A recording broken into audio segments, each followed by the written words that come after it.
Po ju si qeveri çfarë bëni në momentin që hedhni, çfarë verifikimesh bëni në momentin që hidhni firmën për ndërtimin e një kompleksi të caktuar, apo në momentin që në Shqipëri vjen edhe një brand, sepse ju folët më herët për brende që po vinë në Shqipëri. Në operacionin e fundit Spakut, një nga hotelet ku dyshohet që janë pastruar para është Melia. Pra nuk shpëtojnë nga pastrimi parave të drogës edhe brendet të huaja. Ju si qeveri çfarë verifikimesh bëni kur jep një leje ndërtimi? Mënyra se si juve i lidhni fjalët që ne themi me disa konkluzione që në fakt nuk janë ato që neve themi. Në radhë të parë, brendet nuk i zgjedh qeveria. Brendet janë një marrëveshje ndërmjet privatëve. Është një privat, në këtë rast, një brand, një chain hotelesh shumë e famshme në Europë, me një privat, pra nuk kemi ne që zgjedhim brendet dhe nuk kemi ne që vëm firmën, të lutem. Ndërkohë që pa diskutim, që në momentin që jepet leja e ndërtimit, zbardhet leja e ndërtimit, kompanitë duhet të kenë kapacitete financiare të cilat janë të verifikueshme në mënyrë që të realizohet projekti.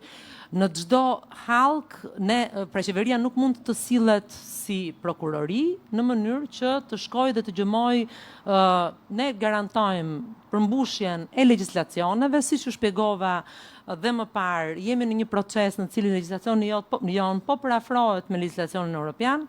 Për sa i përket shoqërive tregtare, sapo thash, neve miratuam 3 ligje të cilat garantojnë që legjislacioni i shoqërive tregtare në Shqipëri është i njëjtë me atë të Bashkimit Evropian dhe mos keni asnjë dyshim që deri në vitin 2027 ne do ta kemi përafruar të gjithë legjislacionin për të gjithë sektorët dhe barrierat që ne po ngrëm dhe kemi punuar që të ngrëm gjatë gjithë këtyre viteve janë atje për të bërë blok të gjitha atyre sjelljeve të cilat janë me pikpyetje. Fakti që sot po diskutohet një zhvillim në Zvërnec, të cilin që prej 2 vitesh KKTU-ja e ka bllokuar sepse nuk përmbushte disa standarde, është një tregues i qartë që kjo që po them unë është e vërteta dhe ne punojmë për ditë për të ngritur këto barriera dhe për të arritur këto standarde në vendin tonë.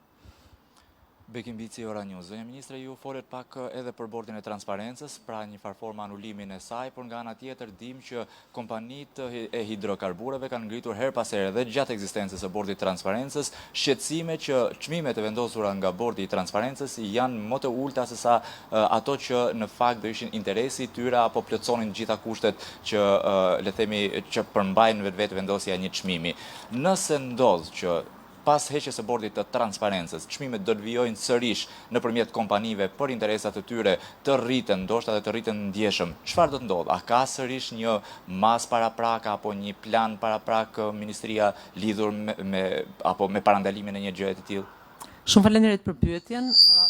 Ne e kemi shpjeguar shpesh herë që ekonomia të cilën ne kemi zgjedhur të operojmë dhe modeli ekonomik në cilin ne kemi zgjedhur të operojmë është ekonomia e tregut, një ekonomi në të cilën çmimet vendosen nga kërkesa dhe nga oferta.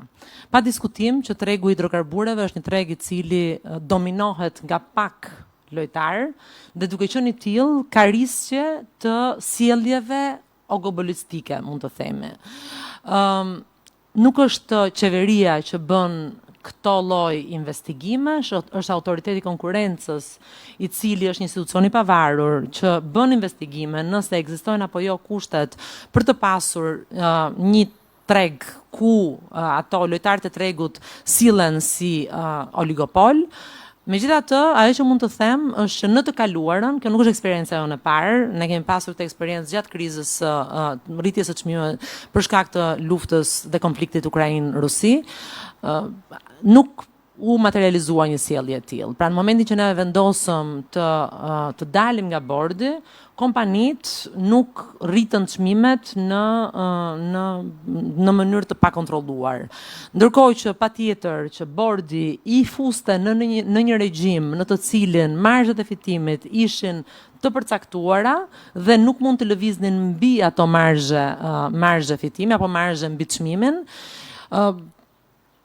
Unë mendoj që ne kemi hymë në këtë proces me qëllim që të parandalonim sjellje të cilat mund të ishin përfituese nga ana e kompanive për shkak të situatës dhe pasigurisë në tregjet e lindjes së mesme, në tregjet botërore të bursës, por kjo situatë tashmë ka kaluar, pasiguria nuk ekziston më, mundësia që kompani të rrisin çmimet në mënyrë të pakontrolluar për shkak të frikës së një rritje të mëtejshme të çmimeve nuk ekziston më, pra kushtet për të pasur një bord të transparencës nuk janë më aty, ndaj dhe ne vendosëm të mbyllim funksionimin e tij. Megjithatë, pa diskutim që si në çdo treg tjetër, neve do jemi shumë të kujdesshëm që të monitorojmë